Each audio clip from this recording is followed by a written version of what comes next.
नमस्कार मंडळी, तर तुम्ही कशा आहात? तर तुम्ही चांगलेच असणार. तर कालची होती शिवरात्रीनिमित्त मी मस्तपैकी उपासाची खिचडी केली होती. तर उपासाच्या खिचडीसाठी मी रात्रीच साबुदाणा भिजायला ठेवून दिला होता. तर रात्री भिजवला साबुदाणा, तर मी त्याला 2 ते 3 पाण्याने स्वच्छपैकी धुवून घेतला, नंतर भिजायला ठेवून दिला. सकाळी लवकर उठून चूल वगैरे पेटवली, चुलीवर असा तावा ठेवून मस्त त्याच्यावर शेंगदाणे खरपूसपैकी भाजले. शेंगदाणे भाजल्यानंतर इकडे आपला साबुदाणा मस्त फुगून आलेला होता. साबुदाणा फुगल्यानंतर मी साबुदाणा कुकरमध्ये वाफायला ठेवून दिला.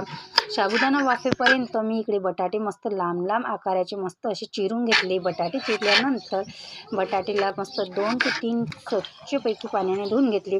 बटाटे धुतल्यानंतर त्याच बटाट्यामध्ये पाणी ठेवून मस्त रिलॅक्स व्हायला ठेवून दिले. नंतर मी जे शेंगदाणे होते ते मिक्सरमधून काढून बारीक जाडसर असा कूट काढला. जास्त बारीक नाही काढायचा, जाडसर असा कूट काढला. नंतर इकडे आपला साबुदाणा पण वाफून झालेला होता. साबुदाणा वाफवला झाला की काय करायचं, मस्त थंड होऊ द्यायचा. इकडे थंड होईपर्यंत मी इकडे चुलीवर कढई ठेवून दिली. मस्त तेल ठेवून दिलं गरम व्हायला.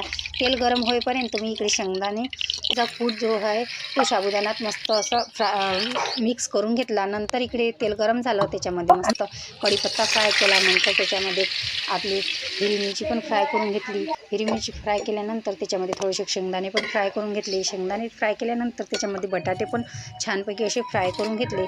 नंतर काय केलं, जी आपली उसळ होती खिचडी साबुदाण्याची, त्याच्यामध्ये मस्त कढीपत्ता टाकायचा. नंतर त्याच्यामध्ये हिरवी मिरची पण टाकायची आणि शेंगदाणे पण टाकायचे.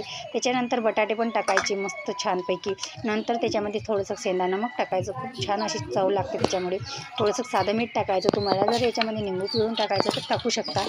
तर मी याच्यामध्ये निंबू नाही पिळलं. खूप छान अशी बटाट्याची